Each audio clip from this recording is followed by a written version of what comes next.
Aqui, tô lendo aqui as mensagens, vou procurar entender por que é algo novo para mim, Maria. Ah, entendi, Maria Elisa, tudo bem.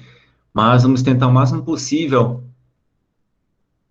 para que nós todos que a gente possa ficar equalizados na química. Pronto, vamos lá, pessoal. Então, bom dia, sejam todos bem-vindos à nossa aula de hoje. Espero que todos estejam bem, que estejam tendo uma excelente semana, porque eu estava já ansioso para este nosso encontro.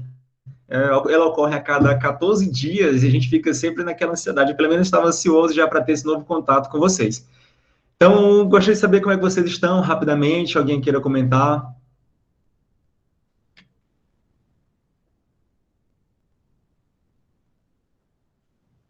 Professor, eu tô bem, mas agora sobre sua matéria eu pesquisei as respostas tudinho no Google. Ainda deixei para aprender, ainda deixei para estudar a matéria.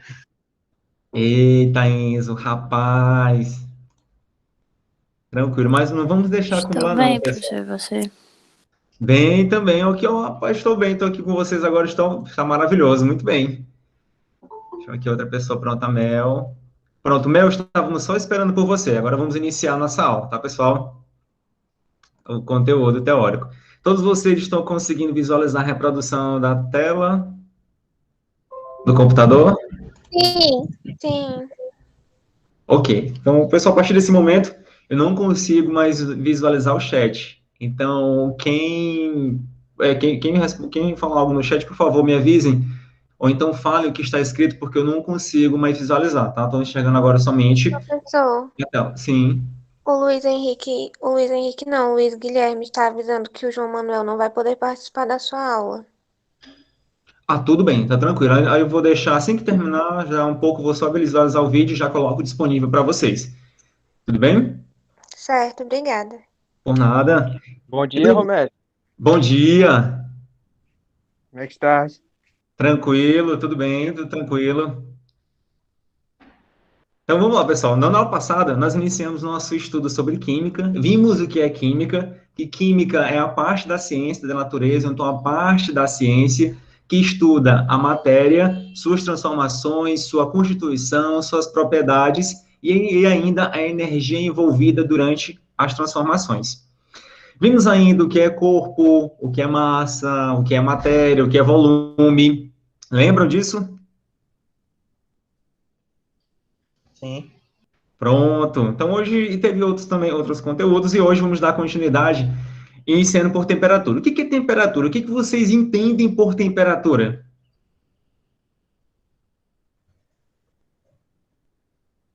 Vou dar uma dica.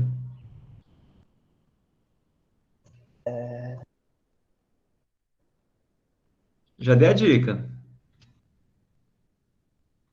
Frio, calor. Estamos chegando. Calor, vamos já ver qual é o significado de calor. Mas a dica já está na tela de vocês. O que é temperatura?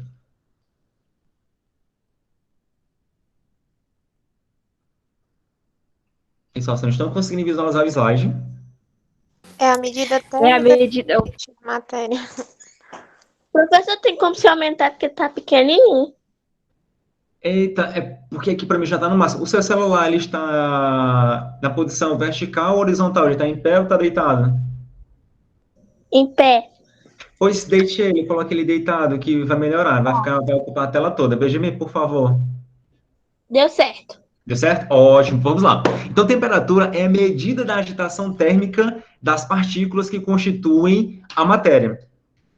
Por exemplo, vamos... Oi? Quantidade de energia que é liberada, tipo calor. De certa forma, sim. Tá? Podemos dizer assim, mas vai ser mais com relação à agitação térmica. Por exemplo, quando a gente está sentindo febre, o que a gente faz? Qual é o objeto que a gente utiliza para medir a temperatura? Termômetro. O termômetro. Pega o termômetro, coloca debaixo da axila, dependendo do tipo de termômetro, ele demora uns 20 segundos, 30 segundos, 1 minuto, ou então se for aquele infravermelho é mais rápido, né? Mas vamos supor que a gente não tem infravermelho. Temos um outro com mercúrio, demora alguns segundos, apitou, a gente vai olhar a temperatura. Deu 38 graus Celsius, olha, estamos já com febre. Então, o que aconteceu? Por que deu 38 graus? Porque ali está marcando a agitação térmica das partículas que constituem o nosso organismo. E se houve um aquecimento, houve um aumento de temperatura, É porque algo invadiu ali no seu organismo e está fazendo com que ocorra essa alteração. O que a gente faz, então, prontamente? Toma algum medicamento antitérmico, ou seja, para regular a temperatura do corpo novamente. Ficar em torno de 36,5, 36,7,8, mais ou menos nessa faixa de temperatura. Com relação a essa agitação térmica, vamos utilizar como exemplo as fases de agregação da matéria, que são as fases sólida, a fase líquida e a fase vapor. Vou conectar aqui a mesa, desconectando. Isso que estava riscando, não estava saindo. Agora sim. As fases de agregação da matéria. No caso da água, a fase sólida, que é o gelo, a fase líquida e a fase vapor. Vamos observar agora esta figura aqui acima. Note que as moléculas, elas estão muito próximas uma da outra, ou seja, não há agitação entre as partículas. O único movimento, nesse caso, é vibracional, ou seja, as moléculas estão vibrando, elas não têm uma agitação. Quando passa da fase sólida para a fase líquida, ou seja, quando ocorre a fusão, ou então, digamos que o gelo derreteu, a gente começa a observar, já aqui microscopicamente, que as moléculas de água já estão mais afastadas uma da outra. Então, já começa a ter uma movimentação, já começa a ter uma agitação. Como é que a gente sabe que houve agitação? Bem, quando passou da fase sólida para a fase líquida, precisou receber energia, esse sistema, energia em forma de calor. Então, a temperatura aumentou. Se aumentou a temperatura, aumentou também a agitação térmica das moléculas. Depois, quando passa da fase líquida para a fase vapor, precisou ganhar mais energia.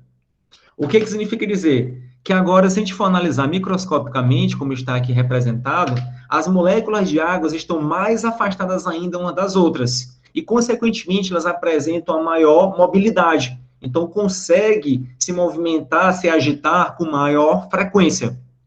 Mas o que eu quero chegar com isso? Eu quero chegar na seguinte relação, que a temperatura ela é diretamente proporcional à energia cinética. E o que é energia cinética? A energia cinética refere-se à movimentação das moléculas, que isso depende da massa e depende da velocidade. Tá, mas esse a gente não vai entrar em detalhes, que vocês vão ver isso no estudo da física mais à frente. Quer dizer que quanto maior for a temperatura, maior vai ser a energia cinética das moléculas, ou seja, maior vai ser a velocidade. Então, novamente, quando está na fase sólida, não há agitação térmica das moléculas, ela fica somente no vibracional. É o único que eles conseguem, porque as moléculas estão muito próximas uma da outra. Na fase líquida, como aumentou a temperatura, as moléculas já começam a ter uma maior mobilidade, começa a ter uma maior velocidade. Já na fase de vapor, que é um estado de maior energia, digamos assim, entre essas três, a energia cinética das moléculas já está mais elevada, ou seja, elas vão estar se movimentando mais rapidamente. Tá? Então, essa é a relação. A gente consegue medir com a temperatura. Mas quais são as unidades de temperatura? Existem basicamente duas, que é mais estudado, que é em Kelvin e em graus Celsius, que é utilizado aqui no Brasil.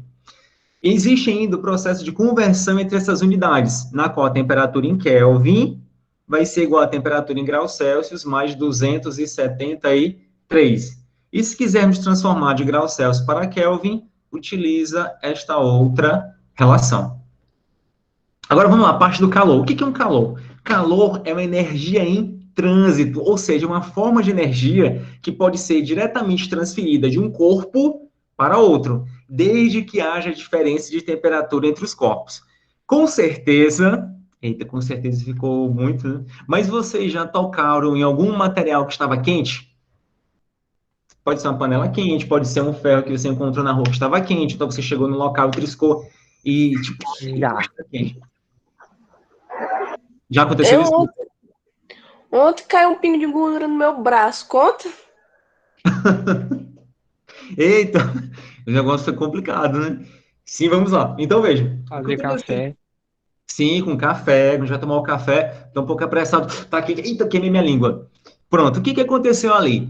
o calor, ele saiu do café e passou para a sua língua, ou para a nossa língua. Por isso que ocorreu o que a gente chama de queimou a língua. Então, houve transferência de calor do café, que estava a temperatura maior, para a nossa língua, que estava na temperatura menor. Ou então, quando a gente toca em objetos mais quentes, a gente toca, sente aquela diferença de temperatura, ali é o calor em trânsito. Mas como é que acontece essa transferência de calor? Vamos considerar dois objetos, um quente e um frio. Então, há diferença de temperatura entre eles. A gente pode observar pelas cores também. Quando esses dois corpos, esses dois blocos são colocados em contato, com o passar do tempo, vai ocorrer a transferência de calor do mais quente para o mais frio, e eles vão alcançar a mesma temperatura. Ou seja, vai ocorrer um equilíbrio térmico, onde o corpo mais frio recebeu o calor e o mais quente, ele, consequentemente, ele perdeu. Tá? Então, vai chegar um momento em que vai ocorrer o equilíbrio térmico, que ambos estarão na mesma temperatura. Foi quando a gente... Professor, Sim. e o choque térmico? Sim. Como é que ele causa, assim? Pronto, o choque térmico segue o mesmo processo. Só que a diferença do choque térmico é porque a diferença de temperatura já é bem maior. Exemplo, vamos supor que tenhamos uma sala com ar-condicionado e a temperatura está a 18 graus Celsius. E supondo que agora já são meio-dia e 10, 12 e 10, a gente vai sair da sala de aula, supondo. No momento que você sai, lá fora está uns 38, 40 graus. Olha a diferença, você estava 18 graus Celsius no ambiente e saiu para um outro ambiente rapidamente que estava a 40 graus Celsius. Olha a diferença de temperatura. Então, no momento que você sai, já tem aquele choque térmico, né? Seu organismo já começa a sentir e, às vezes, a gente começa a ficar meio amolecido, porque a gente não estava preparado para essa diferença de temperatura muito brusca. O mesmo... Sim. Licença, desculpa. Choque térmico chega a ser um pouco perigoso ao corpo? Sim, chega a ser. Chega a ser perigoso porque o nosso organismo, nosso corpo, ele trabalha com a temperatura, digamos que constante. Na verdade, não é nem uma temperatura constante. Ele trabalha com a faixa de temperatura. Por isso que a gente diz que a média é em torno de 36,5. Então, se a gente sai, digamos assim, vamos para um ambiente que está muito mais quente, ou então que está muito mais frio, esse choque térmico pode causar algo no nosso organismo. Tá? Por isso que a gente fica fraco, começa a ficar enfraquecido, dá aquela moleza, que o organismo está começando a se readaptar com aquela temperatura. Então, pode sim. Choque térmico, eu já senti choque térmico. Eu estava na casa de um amigo do meu pai, aí na sala tem um ar-condicionado, eu estava lá de fora. Aí eu acho que era 11 horas, na hora que eu entrei na sala, que a sala tava gelada, me deu uma tontura, eu fiquei meio mole, eu falei, caralho, vou morrer. Aí eu tive que ir pra fora, porque eu não aguentava ficar dentro de casa. Por incrível que pareça, eu preferi o calor do que o frio. É porque dentro da guerra estava muito frio, cara. Você tinha que estar pelo menos um pouco se preparando, o organismo se preparando para poder chegar naquele ambiente. Chegar de uma vez, Exatamente. é isso mesmo. Bota a primeira perna. Eu vi o pai lá na porta, aí o pai foi devagarzinho entrando, foi devagarzinho. Eu tava lá de fora, entrei logo de uma vez, acompanhando o pai. Eu fiquei tipo, caralho, o que aconteceu? Temos que ter cuidado, pessoal, bastante cuidado. Tá, pessoal? Então, veja. Então, temperatura e calor, muitas vezes te diz que são sinônimos, mas são diferentes. Temperatura, média, agitação térmica, ou a velocidade com que as partículas se movimentam, digamos assim. Já o calor é uma energia em trânsito, ela vai fluindo de um corpo mais quente para o mais frio. Tá? Então, tem essa diferença. Vamos, então, agora estudar as fases de agregação da matéria. Tenho certeza que todos vocês conhecem as três principais fases de agregação da matéria, que é a fase sólida, a fase líquida e a fase vapor, ou fase gasosa. A gente vai ver que há diferença entre elas. Mas, atualmente, existem 5 fases de agregação da matéria. Pelo menos aqui a gente mais estuda são as 5. São elas: condensado de Bose-Einstein, que está representado por esta primeira imagem. O que é o condensado de Bose-Einstein? Vocês já ouviram falar no zero absoluto? Sim. Pronto, seja em desenho, seja em Não, filme. não. Vocês já assistiram o Cavaleiro... Eu fui longe, né? Vocês já assistiram o Cavaleiro do Zodíaco? Já. Não, já. Sim. Descobrindo você sabia. Eu já. Pronto. Para quem já assistiu, lembra que tem um Também. personagem Yoga. Tem o Yoga, o Camus de Aquário, e tem também o mestre dele, como é o nome do mestre dele, do Camus de Aquário? Esqueci. Cristal? Não lembra.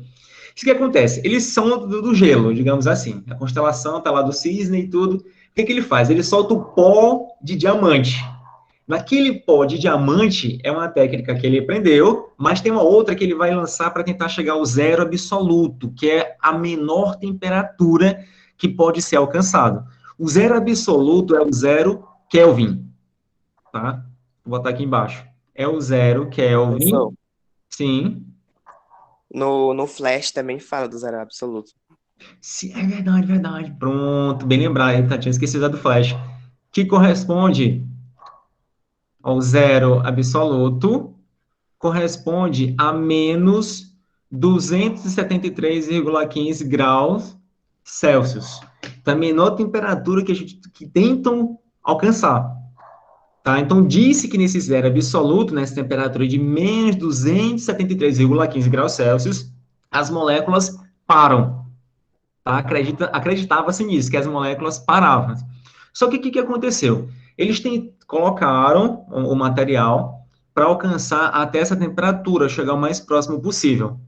Ao fazer isso, eles tiveram uma grande surpresa. Ao invés das moléculas pararem, como era esperado, elas tiveram uma característica de fase gasosa e de fase, gasosa e fase líquida simultaneamente, o que é chamado de condensado de Bose-Einstein. Claro, esse condensado ele não existe em condições ambientes, só existe na temperatura muito baixa, porém apresenta propriedades que se a gente conseguisse colocar de fato em temperatura ambiente, condição ambiente, seria excelente. Então veja, já que não temos uma figura que possa mostrar, digamos que macroscopicamente, vamos analisar microscopicamente. Nessa primeira imagem, é quando o objeto está sendo submetido a baixíssimas temperaturas, e nessa segunda é quando já foi formado o condensado. Então, a gente pode observar pela essa coloração azul e nessa extremidade mais branca. E no outro é quando já todo o material se transformou em condensado de Bose-Einstein. Tá? Então, tem essa fase de agregação. Eu coloquei nessa ordem porque ele está em menor energia. Mas nós iremos focar na fase sólida, fase líquida e fase vapor ou gasosa, que são as mais estudadas. E tem-se ainda a fase de agregação da matéria, que é o plasma. Já ouviram falar no plasma? Já. Não. Sim.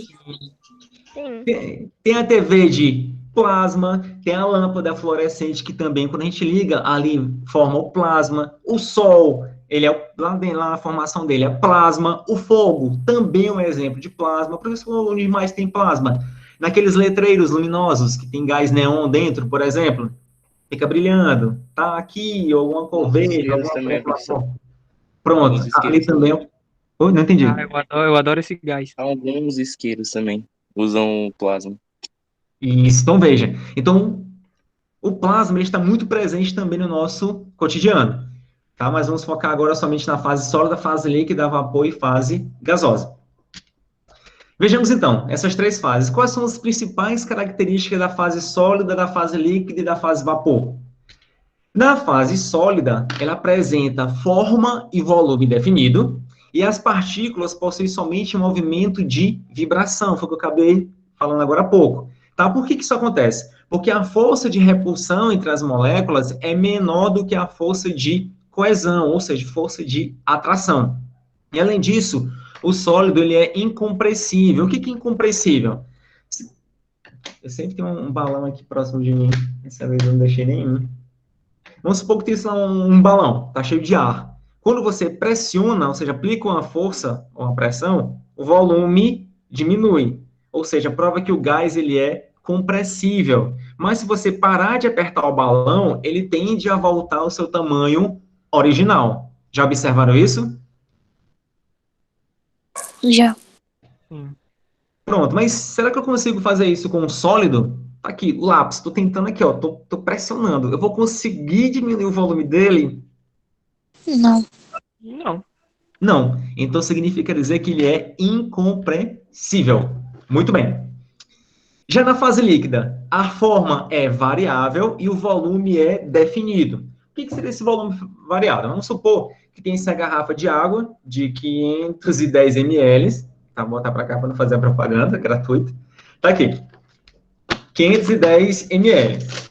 E esse volume de 510, que esteja cheio mesmo, eu vou transferir para um recipiente de 1 litro. Se for transferido esse conteúdo para um recipiente de 1 litro, o volume de água vai ser o mesmo. Porém, a forma com que ele vai se encontrar agora, com que ela vai se encontrar, vai ser diferente. Por isso que a gente fala que no estado líquido tem a forma variável, porém o volume ele permanece constante. É um volume definido. Além disso, as partículas elas vibram e deslizam uma sobre a outra, porque a força de repulsão e a de coesão são iguais. E além disso, apresentam uma compressibilidade quase nula. A gente consegue comprimir só que uma pequena quantidade, por isso que a gente diz que é quase nula. E na fase vapor ou fase gasosa, apresenta forma e volume variável. Como é que a gente consegue comprovar isso? Ah, tem um biquinho. Achei!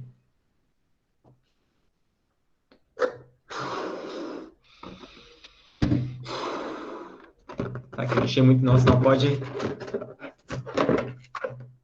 Pronto, tá aqui. Tem um gás aqui dentro. Tá aqui a forma dele. Agora eu vou aplicar uma força, ó. O que aconteceu com a forma do balão, com a forma do gás? Mudou. E o volume? Permaneceu o mesmo. Opa, ó. Tá esse volume. Agora eu vou aplicar uma força. Ah, se comprimiu. Mudou. Se comprimiu um pouquinho. Isso. Por isso que a forma e o volume são variáveis na fase vapor. Certo? Alguma dúvida, pessoal, até aqui? Não. Muito bem. Então, nessa fase gasosa, fase vapor, as partículas se encontram muito separadas e com movimento de translação. E devido à força de repulsão ser maior do que a força de coesão. O que isso quer dizer? Significa dizer que as partículas de gás que estão aqui dentro, as moléculas, elas estão se movimentando em alta velocidade. Só que como são partículas microscópicas, a gente não consegue perceber, tá? Que está em alta velocidade. Mas eles estão se movimentando em todas as direções e sentidos possíveis, em alta velocidade. Porque imaginou se a gente pudesse sentir as partículas no nosso corpo? Adora bombardear. Tá? E a gente está sendo bombardeado por moléculas gasosas, só que a gente não consegue sentir devido a essa diferença de tamanho. Tá? E além disso, apresenta alta compressibilidade, pode ser comprimida com muita facilidade. Tá? Alguma dúvida, pessoal, até aqui? Algum questionamento? Não. Vamos passar agora para uma parte muito importante, muito interessante, que são as mudanças de fase. Certeza que todos vocês sabem, tá? Vamos lá, pessoal, vamos me ajudar. Vamos considerar a fase sólida, aqui da água, que tem o gelo, a fase líquida, que é a água líquida, e a fase vapor, que é a água aqui no vapor, ok? Quando a água passa da fase sólida para a fase líquida, isso é um fenômeno físico. Ah, não falei ainda, mais à frente, fenômeno físico. Tá, ocorre uma transformação. Qual é o nome dessa transformação? Fusão. Isso. Esse processo é chamado de fusão. Agora, quando a água está na fase líquida e passa para a fase vapor, qual é o nome desse processo? Vaporização. Vaporização, exato. Escutei vaporização, escutei ebulição. Alguém mais quer falar um outro? Mas a vaporização pode ocorrer de 3 formas, certo? Já leu os slides, eu nem mandei ainda, mulher. Eu vi ano passado esse assunto. Ah, muito bem. É chamado de vaporização. E a vaporização, ela pode ocorrer de 3 formas. Eu podia ter colocado mais em cima, né? Deixa eu apagar bem aqui. Colocar mais em cima. É bom que fica mais espaço para escrever. A vaporização. Ela pode ser chamada de evaporação. E a evaporação, ela é um processo lento. Tá? É um processo lento e ocorre na superfície do líquido. Vamos supor que tenhamos aqui um recipiente contendo água. As primeiras moléculas que vão passar para a fase vapor são as moléculas que estão aqui na superfície, tá, desse recipiente. São elas que vão passar primeiro para a fase vapor, tá? Esse processo de evaporação, que já falei anteriormente, é um processo lento e pode acontecer, e acontece em condições ambientes ou então em temperaturas antes de chegar no ponto de ebulição da água, por exemplo. Tá? O outro processo é ebulição. A ebulição já é um processo turbulento e ocorre no ponto de ebulição da água. Vou colocar aqui. Qual a principal característica? A formação de bolhas. Então, veja, quando a água está fervendo, que a gente observa a formação de bolhas. Já, não é isso? Não é isso que a gente observa? Sim. Pronto, então a ebulição ela só ocorre no ponto de ebulição daquela substância.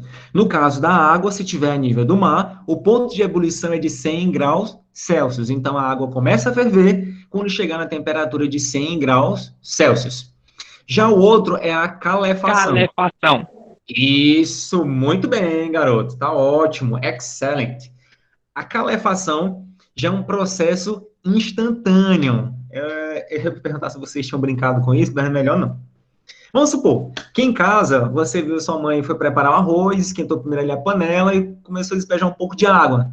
Aí tem aquele chiado e repentinamente a água passa da fase líquida para a fase vapor. Já observaram isso? Já. Ou então os chapas, quando tá passando ali a carne, começa a ter aquele chiado e subindo vapor. Ali é o processo de calefação, que é um processo instantâneo da passagem da água na fase líquida para a fase vapor.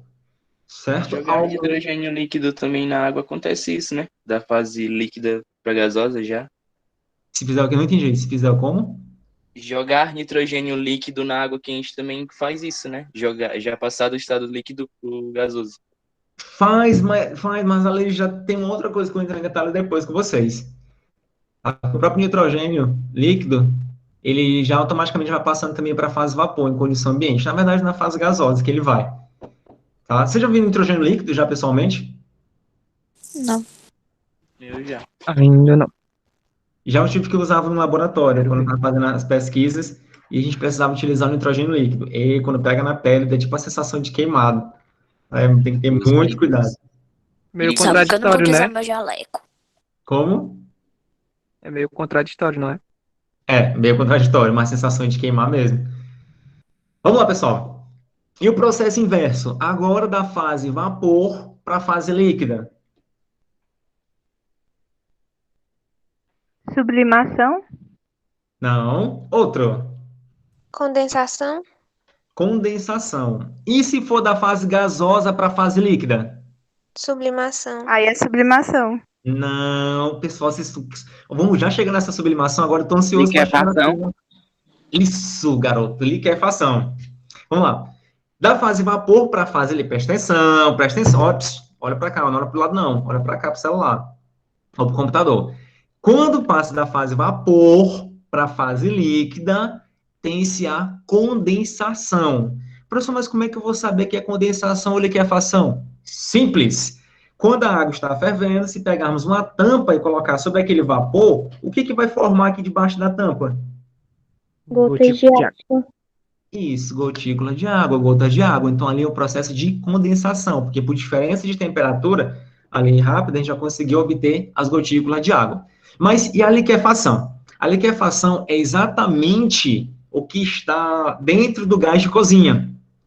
Já observaram que dentro do gás de cozinha, daquele botijão de gás, ali não tem gás, tem líquido? Já observaram isso? Sim. Como é que é? Já vi. Não sabia dessa, não.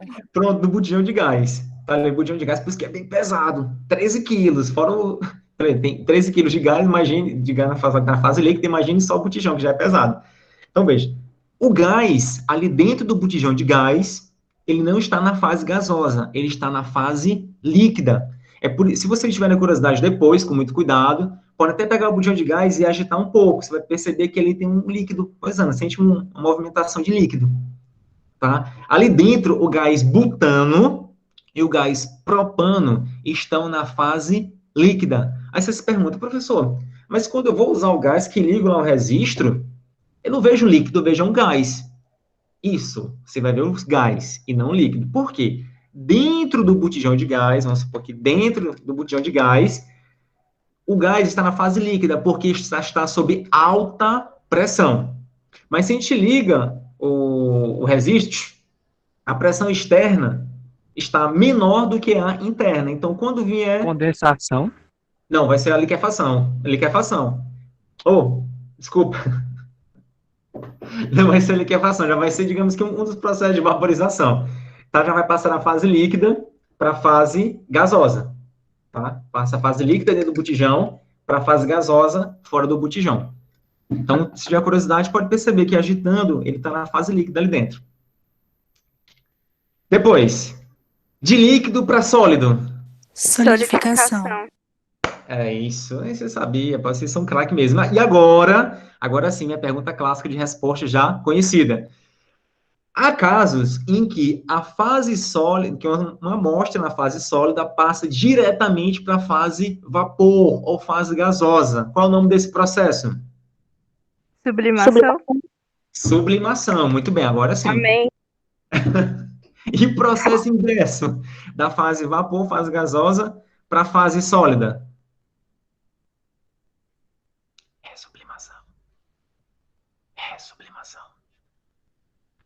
Ressublimação.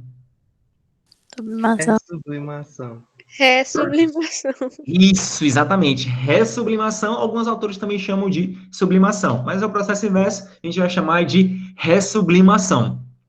Pronto, já conhecemos todas essas mudanças de fase que ocorrem entre a fase sólida, líquida e vapor ou gasosa. Agora tem um detalhe importantíssimo que eu quero que vocês fixem, por favor. Existem os processos chamados de endotérmicos. Vou colocar aqui na cor azul aqui em cima. Não, vou botar aqui embaixo, no canto direito, inferior. Existem os processos endotérmicos e os processos exotérmicos. Os processos endotérmicos são aqueles que precisam receber calor. Os exotérmicos, para fora, são aqueles processos que precisam perder calor. Então, quais são os processos que são endotérmicos? Vou botar aqui na cor vermelha também, para ficar claro. Endotérmicos é a fusão, a sublimação e a vaporização. E os processos que são exotérmicos, ou seja, que precisam perder calor para acontecer, é a condensação e liquefação, é a ressublimação e ainda a solidificação. Tá, pessoal? Então, a gente precisa fixar quais são os processos que são endotérmicos, ganhar energia, e os exotérmicos, perder energia. Alguma dúvida até aqui? Não. Ok, então vamos aqui agora estudar alguns gráficos de mudança de fase de agregação. Estudar os gráficos é muito importante porque traz muita informação sobre o processo ou os processos que estão acontecendo. Vejamos, vamos observar esse primeiro gráfico, que é uma curva de aquecimento, ou seja, o sistema está recebendo calor. Como é que a gente vai interpretar esse gráfico? Pessoal, preste atenção, olha para cá para a tela. No eixo Y, tem-se a temperatura, que vai estar em função do tempo. Esse tempo pode ser minuto, pode ser segundo, pode ser horas, tá? Uma unidade de tempo qualquer. Ok, tem a temperatura em função do tempo. Vamos interpretar o gráfico, então. Começando a partir da temperatura de menos 40 graus Celsius. A unidade está aqui. Assim, professor. Sim. Não dizer nada não, mas pessoal, guarde bem essa, que isso aí tem uma questão na atividade que ele passou. Acabei de me lembrar. Sem spoilers. Vai tirar até print da tela. Vamos lá, pessoal. Eita, menino, vou botar agora a atividade só depois. Está em menos 40 graus Celsius. Estamos falando da água, tá? Se está menos 40 graus Celsius, significa dizer que aqui tem somente a água na fase sólida. Então, se o sistema está sendo aquecido, ele vai de menos 40 até chegar aqui na temperatura de 0 grau Celsius. Por que até 0 graus Celsius? 0 graus Celsius corresponde à temperatura de fusão da água. Vou colocar aqui embaixo. Temperatura de fusão. O que é essa temperatura de fusão? É a temperatura no qual a água vai passar da fase sólida para a fase líquida. Então, veja. Foi aquecida até chegar em 0 graus Celsius. Então, aqui embaixo tem somente fase sólida.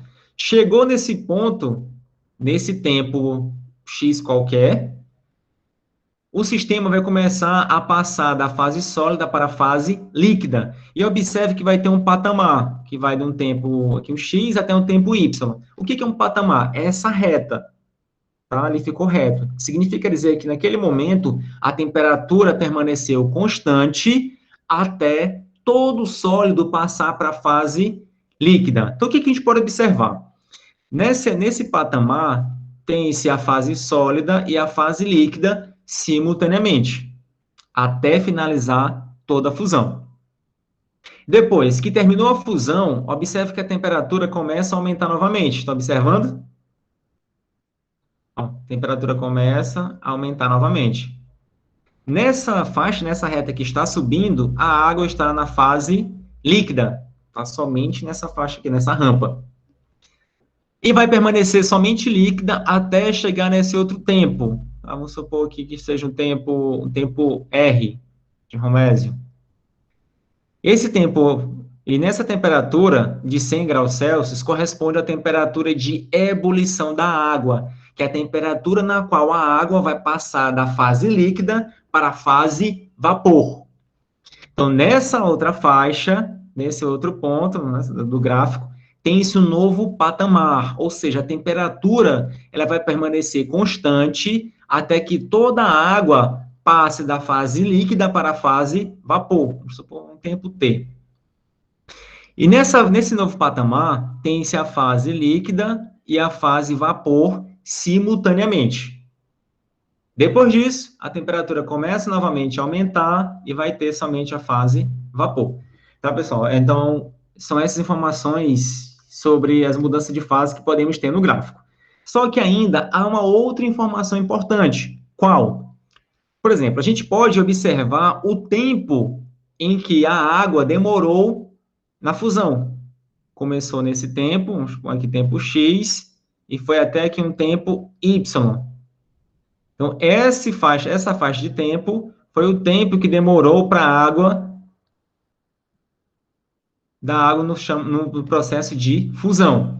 Agora, se perguntasse, professor, quanto tempo demorou a ebulição da água? Tá, demorou esse intervalo de tempo. Quando iniciou a ebulição até quando finalizou. Esse vai ser o tempo que durou a ebulição. Ficou claro, pessoal, essa etapa, sim ou não? Sim. A gente vai já responder também uma questão aqui do lado. Ótimo, mais à frente, quer dizer. Do outro lado, aqui já no lado direito, tem-se agora a curva de resfriamento. Tá nessa curva de resfriamento, é semelhante de aquecimento. Oi. É semelhante. Só que agora, a água ela se encontra na temperatura de 120 graus Celsius, então está na fase vapor. E a temperatura vai diminuindo até chegar em 100 graus Celsius, que é a chamada temperatura de condensação. Veja que a temperatura de ebulição e de condensação são iguais. Tá? Só muda o termo do processo que está acontecendo. Então, quando começou a condensação, aqui nesse ponto, até aqui no final, nesse patamar, tem-se a mistura de vapor e fase líquida. Terminou a condensação, observe que tem aqui a rampa, até chegar nesse ponto. Nessa rampa, a água encontra-se somente na fase líquida, e depois chegou no novo patamar, que nesse patamar ocorre na temperatura de solidificação, que é o mesmo temperatura de fusão.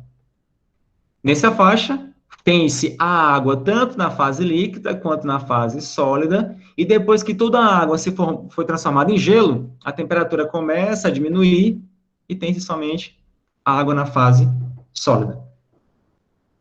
Alguma dúvida, pessoal, nessa parte? Professor, Não. se E se eu conseguir fazer assim, isolar num sistema e manter uma água constante, 99 graus, ela vai continuar como líquido? Continua. Vai. 99. Ou seja, cada grau. Porque aqui, ó, vejamos. Mas isso tem que estar a nível do mar, tá? A nível do mar. Porque a nível do mar, a temperatura da água, a temperatura de ebulição da água é de 100 graus Celsius. Vamos supor aqui o sistema que você falou. Tá aqui. Temperatura, T maiúsculo, 99 graus Celsius. Não é isso que você perguntou? É, o limite. Pronto, vamos supor que está 99. Tá. Vai começar a aparecer levemente algumas bolinhas aqui, outra mais distante, só que o vapor começa a subir, porque está ocorrendo a evaporação. Porque a ebulição, de fato, ela só vai acontecer quando chegar exatamente na temperatura de ebulição. Então, vai ter vapor, porque ocorre por evaporação.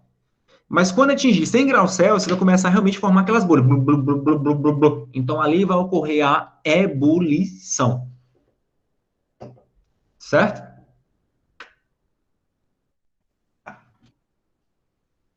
Beleza, vamos lá, continuando.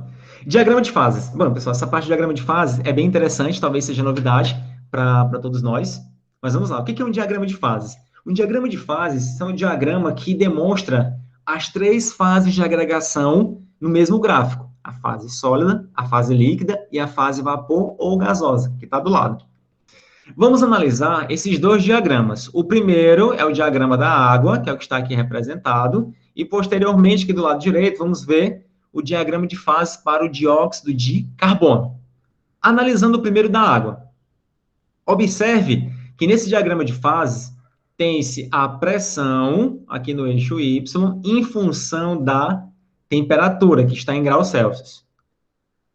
Note ainda que tem 3 regiões bem distintas. Essa na cor branca, que tem somente o gelo, então tudo que está aqui desse lado, aqui na cor branca, parte do gráfico, é gelo. Depois, tem nesse verde mais claro, a água, que está na fase líquida, toda essa faixa desse verde claro é a água na fase líquida. E aqui embaixo, na cor amarela, tem-se o vapor, tá? Somente água e vapor, em toda essa região amarela. Quais são os pontos importantes desse gráfico? O primeiro é o ponto triplo. O que é esse ponto triplo? Tá bem que nesse encontro do gráfico.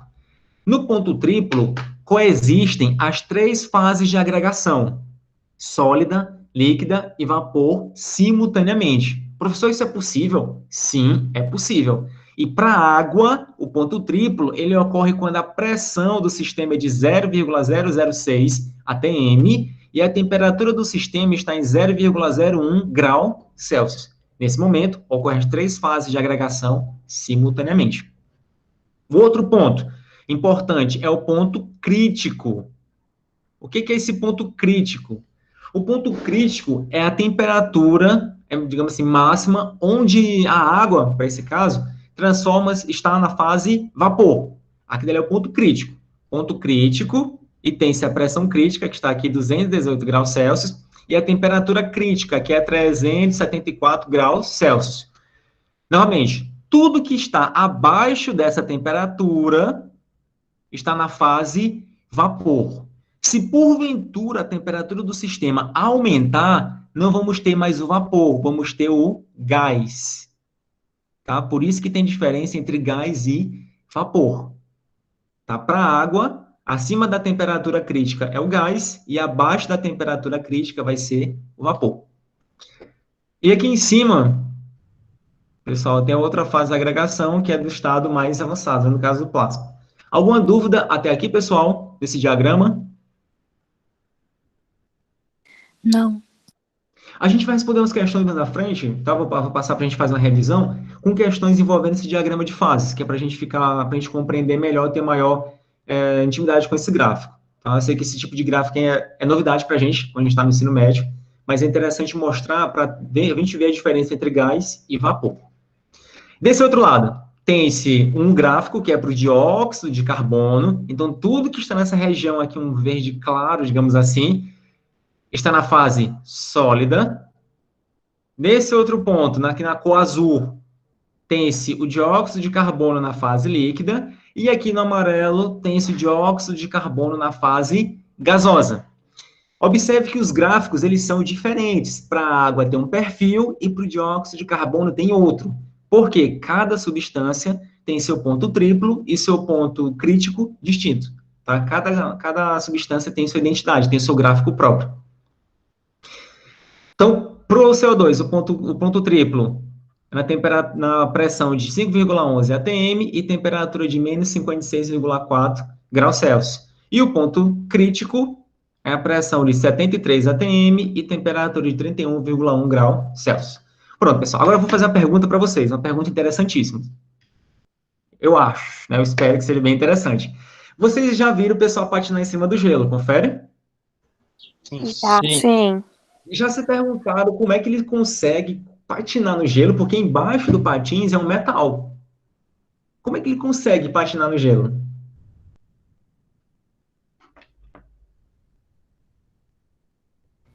Não faça pergunta difícil, pelo amor de Deus. Metal Então, conduz eletricidade, parece, né? com o quê? Eu não entendi. Mas o metal, ele pode... cinéticos. É por causa da pressão que o patins faz no gelo? Isso, exatamente. Quem foi que falou? Não sei quem foi que falou. Eu, Yasmin. A Yasmin, pronto, exatamente.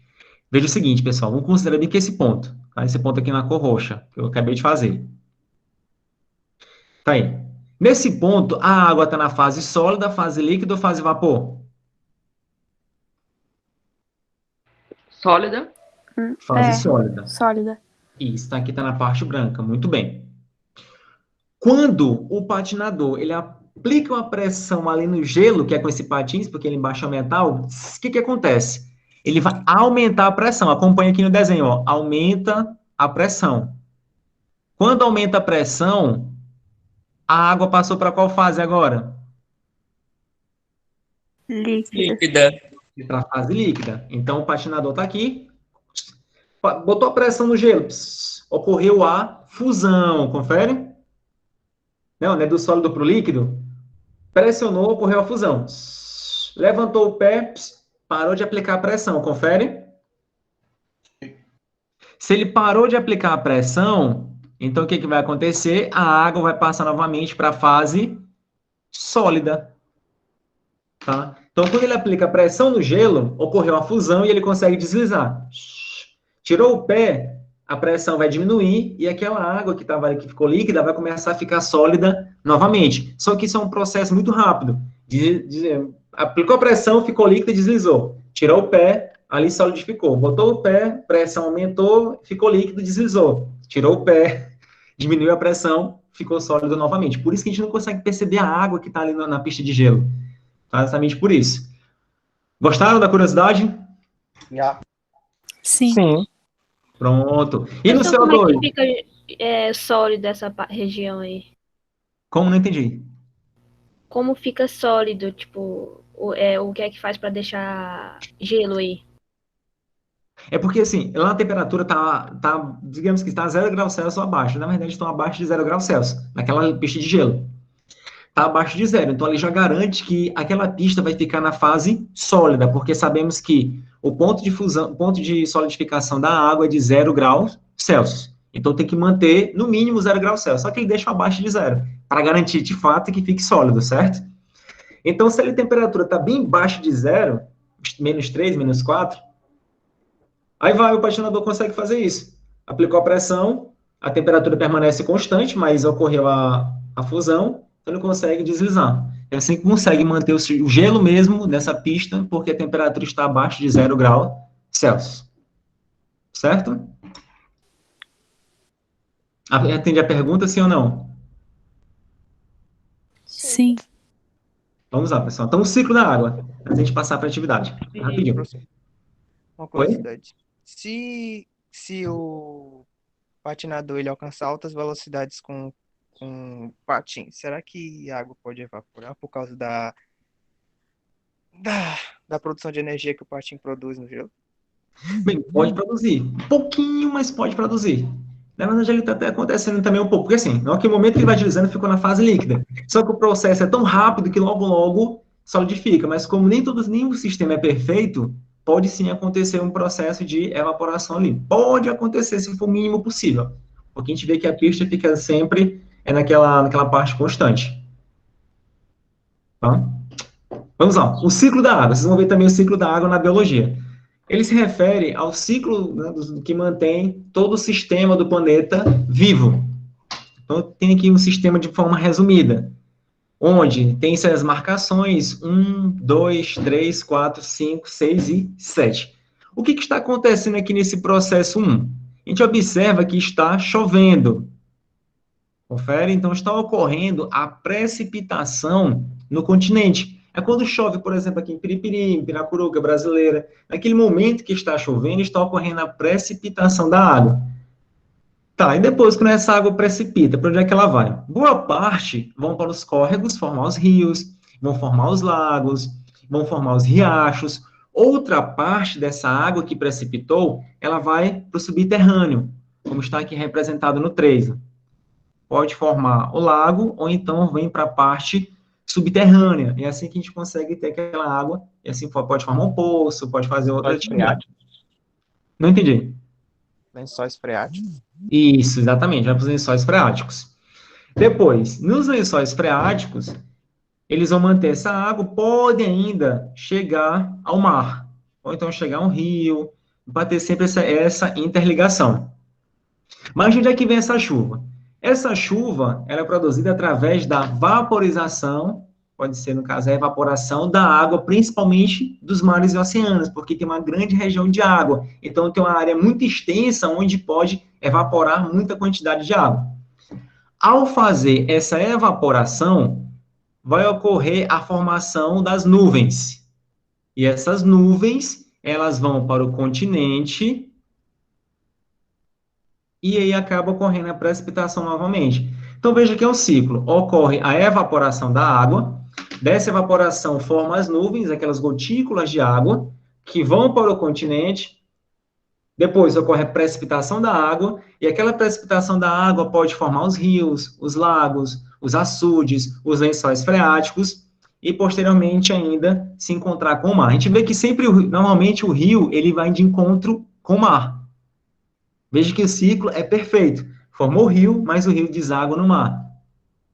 Tá? Então, por isso que é chamado de ciclo da água, porque sempre vai haver essa formação, esse ciclo vai estar ocorrendo repetidamente por N vezes.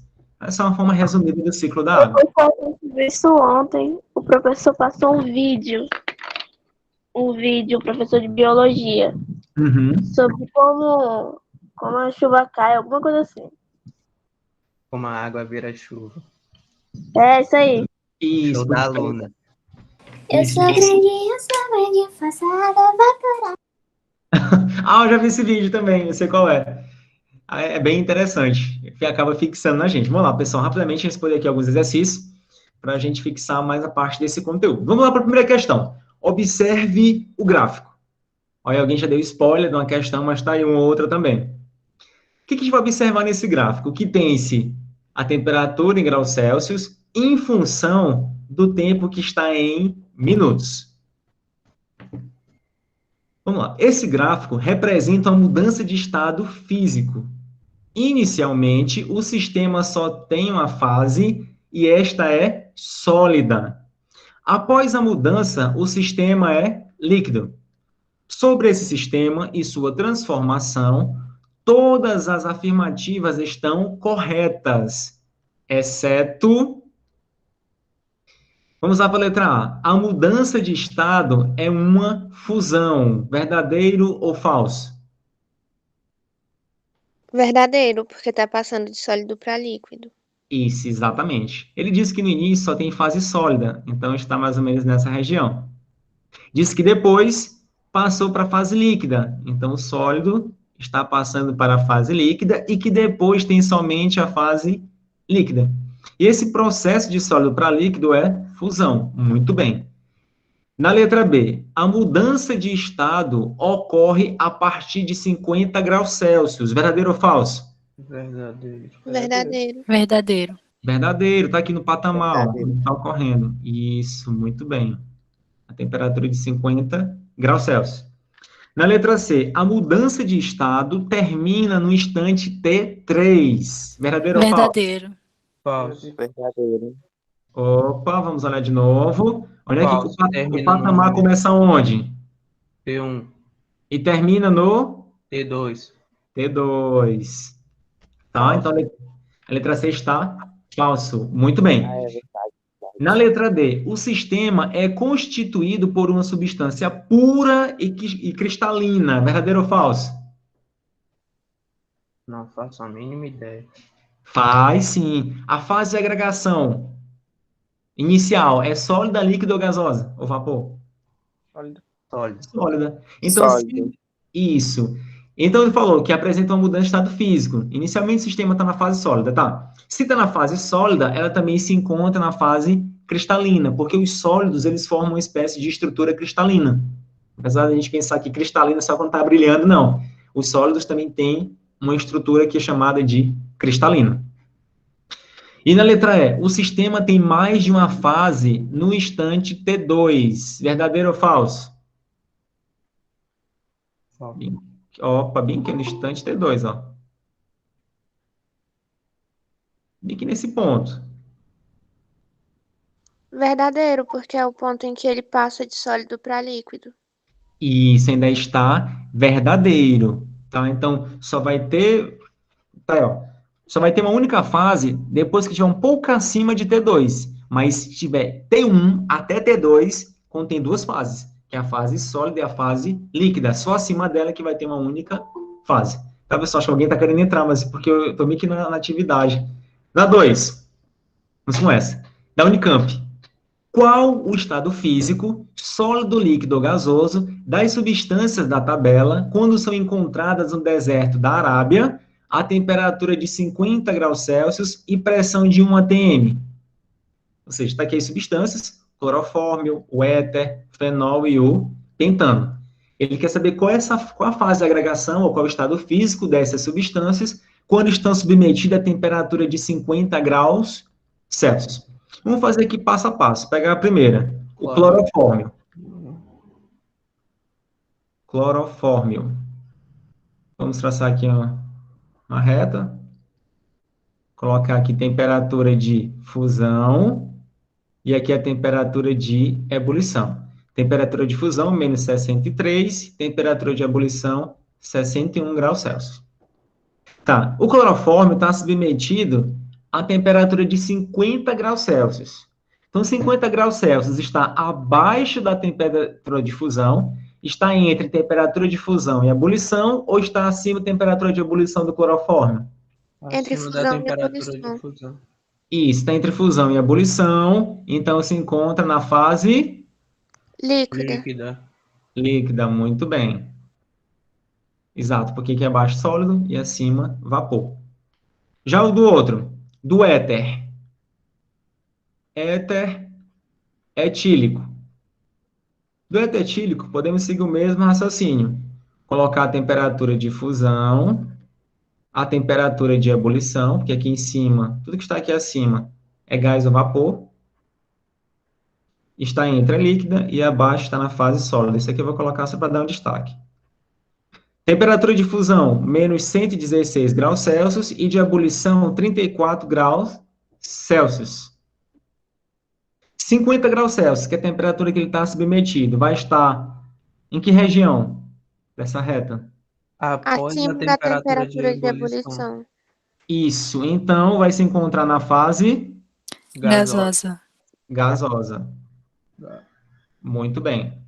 O outro, o fenol.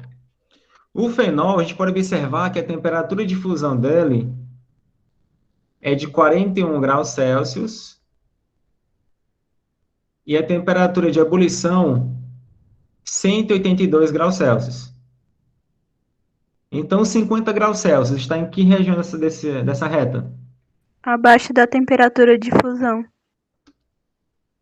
50 graus Celsius, temperatura de fusão Entre 41. a temperatura Ou de entre a fusão e temperatura de ebulição. fusão e a de ebulição. Isso, então significa dizer que vai estar na fase Líquida. Líquida. Líquida. E o pentano? Tá aqui o pentano. Pentano vai estar gasoso. Ele vai estar gasoso, que a temperatura de ebulição dele é 36, mas ele está submetido a 50. Então, o pentano vai estar na fase gasosa. Muito bem. Alguma dúvida, pessoal, nessa primeira e segunda questão? Não. Não. Então, só a terceira para a gente finalizar. Tá? A terceira questão a gente já finaliza a nossa aula de hoje. Terceira questão. Com relação aos processos de mudança de estado físico de uma substância, pode-se afirmar que são endotérmicos, isto é, absorvem energia. Letra A vaporização. Sim. Sim. A solidificação. Não. Não. Não. Não, muito bem. Então, a letra A já cancela. Letra B, liquefação. Não. Não. Não. Isso. Letra C, solidificação. Não. Não. E a letra D também. Letra E, sublimação. Yeah. Sim. Fusão. Yeah. Sim. Sim. Vaporização. Yeah. Sim. Sim, muito bem. Então, a resposta correta vai ser a letra E. Pronto, muito bem, meninos. Então, muito obrigado pelo nosso encontro de hoje, tá? Foi bastante produtivo, acredito eu. Espero que tenham gostado da nossa aula. Vou já colocar esses slides comentados. A gente está aqui lá na nossa sala de aula virtual, para que vocês possam estar acompanhando, e também os estudantes que não puderam estar presentes nesse momento, eles assistirem também. Alguma dúvida? Alguma pergunta? Nieto. Pode acabar a aula. Pronto, parar aqui a gravação.